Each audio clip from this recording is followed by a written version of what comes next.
Du glaubst wirklich, das wird nicht passieren? Derjenige, mit dem du um Rechte und Pflichten streitest, du wirst nicht mit ihm vor Allah versammelt werden. Das glaubst du wirklich? Vergiss es.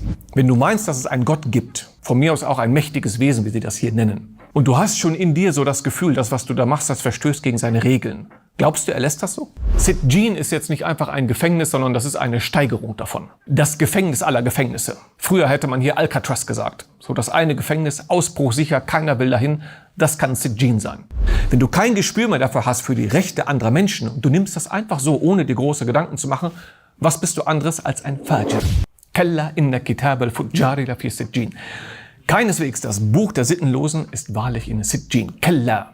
Kalla wird meistens so übersetzt wie keineswegs, aber nein. Es ist aber mehr eine... Kalla ist wie wenn jemand mit der Faust auf den Tisch haut. So, jetzt ist Ruhe, vergiss es. Du lebst in deiner Träumerei. Du glaubst wirklich, das wird nicht passieren? Derjenige, mit dem du um Rechte und Pflichten streitest, du wirst nicht mit ihm vor Allah versammelt werden. Das glaubst du wirklich? Vergiss es. Das ist wie wenn jemand zu dir mit einer Geschäftsidee kommt, mit irgendwas völlig Utopischen. Hey, ich habe gehört, es gibt eine Insel im Pazifik und ganz tief in 300 Metern, da wurden Diamanten gefunden. Und wenn wir jetzt hier in Deutschland lange sparen und wir kaufen 10 Bagger und wir schiffen die dahin und dann holen wir die ganzen Diamanten raus, sind wir morgen reich. Jetzt fängst du nicht an, ihm zu erklären, was ein Bagger kostet und wie weit das ist bis in den Pazifik. Du sagst ihm einfach, vergiss es. Das ist hier Keller. Was ist das für eine schräge Idee, dass du glaubst, ihr werdet nicht versammelt werden?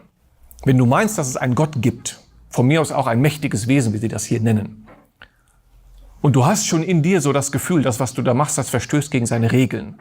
Glaubst du, er lässt das so? Er holt dich nicht zu sich und klärt das? Kalla inna kitab al-fujjari la fi Sijjin. Das Buch der Sittenlosen ist in Sijjin, ohne jeden Zweifel. Was ist jetzt Sijjin? Sijjin kann mehrere Bedeutungen haben. Eine davon ist, Sijjin kommt von Sijin. Sijin ist im Arabischen ein Gefängnis. Sijjin ist jetzt nicht einfach ein Gefängnis, sondern das ist eine Steigerung davon. So das Gefängnis aller Gefängnisse. Früher hätte man hier Alcatraz gesagt. So das eine Gefängnis, ausbruchsicher, keiner will dahin. Das kann Sijjin sein. Also die Steigerung von Gefängnis. Gefängnis kann man nicht richtig steigern, aber das kann Sijjin bedeuten. Das eine Gefängnis. Wenn du über Gefängnisse nachdenkst, dann kommt dir sofort dieses Sijjin in den Sinn. Aber was heißt dann der Vers? Das Buch der Sittenlosen ist in Sijjin. Eine der möglichen Bedeutungen von diesem Vers ist, das Verzeichnis der Sittenlosen ist in Sijjin, in diesem Gefängnis aller Gefängnisse. Es gibt jetzt schon ein Gefängnis, ein Sijjin, und das, was ihr macht, wird gerade da verzeichnet. Dein Name steht da, das, was du jetzt gerade gemacht hast, steht da, was du dafür bekommst. Das wird alles verzeichnet in einem Buch. Das Verzeichnis der Sittenlosen, könnte man sagen. Die Liste mit Namen, wann du was gemacht hast, das ist schon in Sijjin, quasi am Eingang. Es wartet auf dich. Du weißt also schon, wo du hingehst. Am Eingang von Sijjin wird all das Verzeichnis und was am Ende bedeutet, da gehst du hin und es wird dir vorgelesen. Kalla inna kitab al-fujjari la fi Sijjin. Und es kann bedeuten, dass das am Tag der Auferstehung ist, aber wie es formuliert ist, rein sprachlich, kann es auch sein, dass es jetzt schon. Jetzt ist man hier mit den Menschen, man nimmt ihre Rechte hier und da ein bisschen und man macht sich keine Gedanken, aber in jedem Augenblick wird schon ein Verzeichnis geführt. Das Verzeichnis, was dir am Eingang, wo du am Ende hingehst, was dir vorgelesen wird. Kalla innal fujjari la fi Sijjin. Das Verzeichnis der Sittenlosen. Sittenlosen ist Fujjar. Fujjar kommt von Fajr oder von Infijar. Infijar ist eine Explosion. Daher kommt auch der Ausdruck für Fajr, für Morgen. Der Morgen ist quasi der Moment, wo das Licht am Horizont zum ersten Mal erstrahlt. Es bricht quasi durch die Nacht, also als wenn ein Licht in dieser dunklen Nacht explodieren würde. Daher kommt Fajr. Und daher kommt auch dieser Ausdruck für die Sittenlosen, oder manchmal wird es auch mit Sünder übersetzt, Fujjar. Jemand, der kein Schamgefühl hat. Was ist dieses Schamgefühl? Warum schämt man sich? Schamgefühl ist eine Sache, die dich davon abhält, etwas zu tun, weil du ein schlechtes Gefühl hast. Du machst das deswegen nicht. Ich habe das hier schon manchmal erwähnt, wenn ich mich daran zurückerinnere, wie ich als Kind zum allerersten Mal aus dem Portemonnaie von meiner Mutter so ein Geldstück rausgenommen habe. Niemand hat das gesehen. Ich hatte keine Angst vor Bestrafung, das war es nicht. Aber es war ein komisches Gefühl. Aber warum fühlt man sich schlecht? Das ist dieses Schamgefühl. Du weißt, das ist eine Sache, die man nicht macht. Aber das ist nicht ein Wissen mit dem Verstand, das ist etwas in deiner Seele, was weiß, okay, das macht man nicht. Und das löst dieses Gefühl aus, dieses Schamgefühl.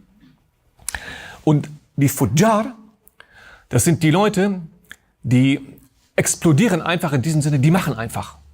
Die haben das nicht mehr. Die lassen sich nicht aufhalten davon. Es gibt nicht mehr dieses Schamgefühl, was sie zurückhält, wir machen das nicht. Die machen einfach. Diese kleinen Tricksereien im Geschäft. Jemand bestellt 1 Kilo Reis, ich gebe ihm wissentlich nur noch 950 Gramm. Das weißt du, dass das falsch ist. Und normalerweise würde dein Schamgefühl dich davon abhalten. Nein, macht man nicht. Du gibst ihm eher noch 1 Kilo und noch vielleicht 20 Gramm dazu, um auf der sicheren Seite zu sein. Wenn du aber ihn schon so auf diese Art und Weise austrickst, das ist jemand, der ist ein Fajir. Es hält dir nichts mehr davon ab. So beschreibt Allah diese Leute. Wenn du kein Gespür mehr dafür hast für die Rechte anderer Menschen und du nimmst das einfach so, ohne dir große Gedanken zu machen, was bist du anderes als ein Fajir? Jemand, der kein Schamgefühl mehr hat. Wir sind also von Mutaffifin, die ein bisschen hier, ein bisschen da, ein bisschen tricksen, ein bisschen spielen, zu den Fujjar gekommen. Leute, die absolut kein Schamgefühl mehr haben. Natürlich ist das schön für jeden Menschen, wenn er ein bisschen mehr für sich herausholt, klar. Aber das Schamgefühl sollte einen eigentlich davon abhalten. Und wenn es das nicht ist, dann mindestens die Idee, dass du irgendwann einmal vor Rabbul Alamin versammelt wirst. Selbst wenn es nicht mehr das Schamgefühl ist. Bei denen ist aber nichts mehr vorhanden. Kalla inna kitab al-fujjari lafi sijjin. Und immer im Gedächtnis behalten, es geht um kleine Dinge. Ganz minimale Sachen. Jemand kauft bei dir 1 Kilo Reis, du gibst ihm 950 Gramm. Banalitäten. Aber Allah sagt, wer so handelt, das sind Fujjar. Keine Frage. Kalla inna kitab al-fujjari lafi sijjin.